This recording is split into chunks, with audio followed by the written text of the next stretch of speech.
শেখ হাসিনা পদত্যাগ করায় কিছু মানুষ বলতাছে যে আমরা হীরার টুকরা হারাইছি, আমরা সোনার টুকরা হারাইছি। ইভেন অনেকে পোস্ট করতেছে যে বাঙালি এক সময় বুঝবে উনি আমাদের জন্য কি করে নাই, উনি আমাদের কত উন্নয়ন করছে।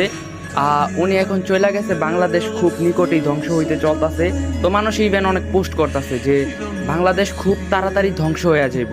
তো ওনার অভাবটা বাংলাদেশ একদিন বুঝতে পারবো। আরও কত কিছু মানুষ এমন ইমোশনাল টর্চার করতেছে এখন, মানে পোস্ট করতেছে সবাই। আমি 100% শিওর যারা এই পোস্টগুলো করতেছে হয়তো বা তারা আন্দোলনে যায় নাই, বা তারা চোখ থাকতো তারা অন্ধ হয়ে ছিল এতদিন। আপনারা কি আসলে আমরা বাঙালি জাতি, আমরা চাইলে অনেক কিছু করতে পারি, আবার অনেক কিছু নাও করতে পারি। আপনারা কি ভাই অতীতের কথা ভুলে গেলেন? সাইদি হুজুরকে জেলে ঢুকাইছিল, মামুনুল হকের মতো একজন হুজুরকে বিনা অপরাধে জেলে ঢুকাইছিল, মিজানুর রহমান আজহারিরে বাংলাদেশে আসাই নিষেধ করে দিছিল, আরো কত মায়ের বুক খালি করলো, এত জুলুম করলো। এগুলা কি আপনারা ভুলে যাইতেছেন? ভাই পানির মতো বন্যা হইছে, রাস্তায় রক্তের বন্যা হইছে।